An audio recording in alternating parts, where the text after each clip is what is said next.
Bienvenue à l'atelier du jardin de papier. Aujourd'hui, je vais vous présenter une nouveauté du catalogue de printemps 2013 de Stampin' Up. Il s'agit de la grille pour bordure. Elle est à la page 26 du catalogue du printemps. On la remarque pas vraiment, mais je pense qu'avec une vidéo, vous allez vraiment trouver cet outil assez exceptionnel. Donc, je vous le présente tout de suite. Il s'agit en fait de deux plaques. Oups, me voilà. Donc, il s'agit de deux plaques que l'on adapte directement sur la planche de rainurage Simpli-Score. Donc, vous avez une première planche qui est ici avec différentes rainures. Il y a toutes sortes de motifs qu'on place sur la planche, toujours en s'assurant de placer la flèche ici vers le haut. Donc, je la place comme ça. Et par-dessus, il y a un gabarit.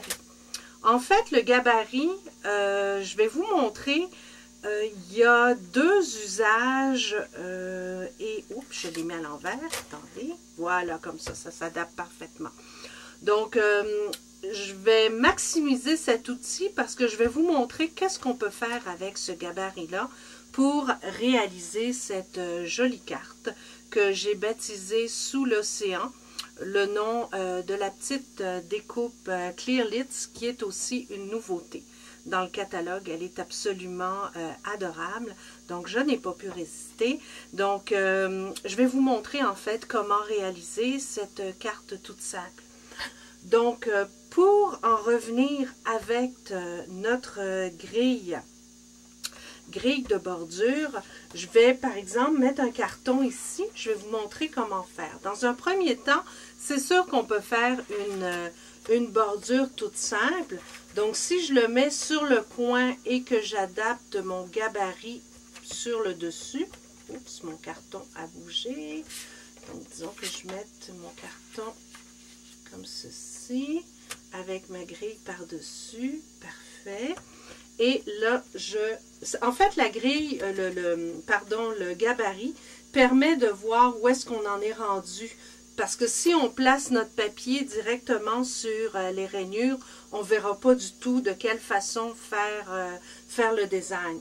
Donc, on prend le gabarit et on suit et ça va tomber parfaitement à l'intérieur du dessin.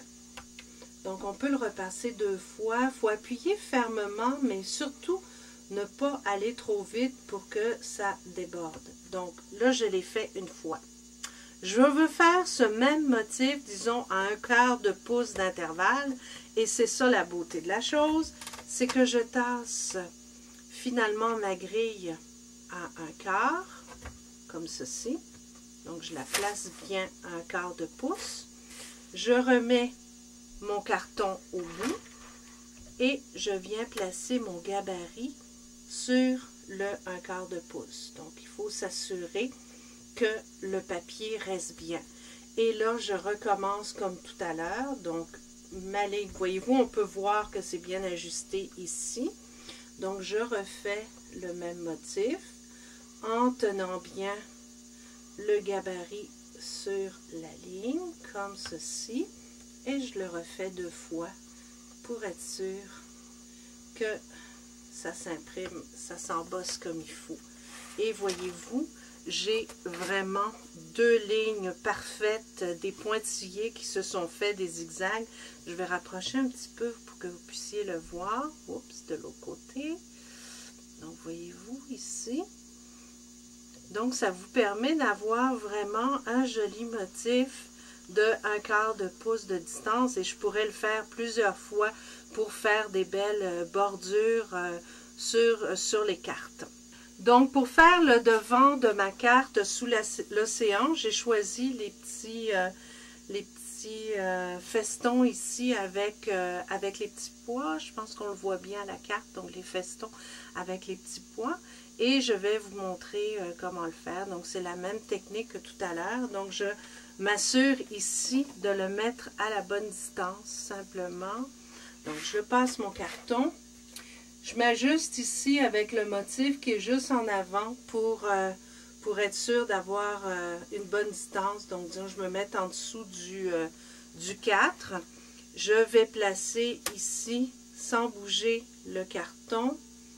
Donc, je l'ai bougé un tout petit peu. Ce qu'on peut faire aussi, si vous voulez être sûr que ça ne bouge pas, c'est mettre un petit peu de snail en dessous de votre carton. Mais voyez-vous, je veux juste vous montrer quelque chose, c'est que les bandes ici ne vont pas jusqu'au bout. Donc, quand vous voulez faire une moulure, une bordure, pardon, à travers toute votre carte, il faut le baisser un tout petit peu pour rejoindre le bord, comme ici. Donc là, je l'ai baissé et là, je peux y aller. Donc, tranquillement, je suis bien le motif de cette façon.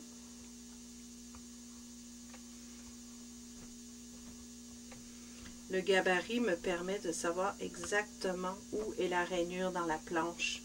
Donc, si je me rapproche un tout petit peu, c'est pas facile avec le blanc parce que la lumière reflète, mais je pense que vous avez quand même un bon aperçu sur l'image ici, vu que je l'ai rapproché. Donc, comme ceci. Je le fais 2 fois pour être sûr d'avoir un bel embossage. Et ensuite, je vais le faire. Je pourrais prendre aussi le plus petit, ce qui est intéressant, d'aller le faire comme ça et de le passer sur mon carton. Donc, pour celles qui aiment faire du dawdling ou gribouillage, c'est parfait pour tracer vos lignes. C'est vraiment super. Vous pouvez utiliser simplement le gabarit pour suivre vos lignes à l'intérieur avec votre marqueur. Donc, regardez ce que ça donne. Donc, ça fait vraiment... Attendez, je vais le rapprocher avec la lumière. Voilà. Donc là, vous le voyez bien. Ça fait vraiment un très joli motif là pour un bas de carte. Autre chose, et c'est ça qui est fort intéressant que je voulais vous présenter, c'est que oui, il y a la planche pour faire les bordures, mais vous avez aussi la template que vous pouvez utiliser seule. Et dans l'exemple ici, ce que je vais vous montrer, c'est la façon dont j'ai fait les vagues. Donc, j'ai simplement utilisé mon gabarit pour faire un pochoir. Alors, je prends les petites vagues qui sont ici. Je place le carton qui va être placé derrière la carte. Donc, voyez-vous, la carte, je l'ai déjà découpée avec les nouveaux framelits ovales de Stampin' Up qui sont dans le catalogue de printemps. Donc, j'ai utilisé le numéro 2 à partir du plus petit pour découper le motif dans ma carte. Et je vais prendre le 3e plus petit pour le placer derrière et pour faire les vagues. Donc, je vais vous montrer comment faire ces vagues-là. C'est vraiment simple et super. Donc, vous avez 2 outils en un pour 19,95 $. Ça vaut vraiment la peine. Donc, ce que je fais, c'est que j'ai pris mon encre. Ici, j'ai pris l'encre... attendez, j'ai oublié le nom. En anglais, c'est Marina Mist, mais en français, c'est Murmure marin. Donc, voilà. Donc, je prends mon doigt éponge et ce que je fais, c'est que je le passe tout simplement dessus. Partout pour former mes vagues. C'est vraiment super simple, c'est rapide. Et n'ayez pas peur d'abîmer votre gabarit pour la bonne raison que je l'ai expérimenté. Et vous avez simplement à le laver, soit avec un chiffon humide, ou moi je l'ai carrément passé sous le robinet et ça se nettoie très très bien. Donc vous avez une première petite vague comme ça et ensuite je vais le remonter pour que vous puissiez le voir plus facilement. Après ça, on se place ici à espace régulier pour faire une autre série de petites vagues. Donc j'y vais comme ça. C'est super facile, c'est agréable à faire et puis ça vous permet de faire des beaux fonds de cartes parce que vu que c'est du 12 par 12, vous pouvez vraiment faire des cartes au complet. ce que je vous conseille de faire et ce que je n'ai pas fait sur la vidéo, c'est de mettre un petit peu de snail à l'endos de votre carton pour éviter que ça bouge. Surtout si vous avez des plus grandes distances, là, des plus grands motifs, des plus grandes cartes. Et encore une fois, on peut utiliser simplement un marqueur pour faire des lignes, des motifs sur les pages de scrapbooking. C'est vraiment génial. Donc, voilà ce que ça donne. Ça vous fait vraiment un bel effet de vague. Donc, pour réaliser la carte, ce que vous avez à faire, c'est de le mettre à l'endos de cette façon-là. Et de placer votre petite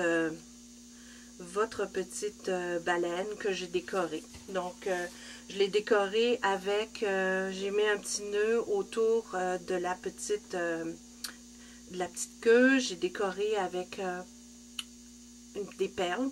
Et puis, avec le Clear Lids, il y a une petite encre, il y a des petites éclaboussures d'eau, un petit poisson, une étoile et un cœur.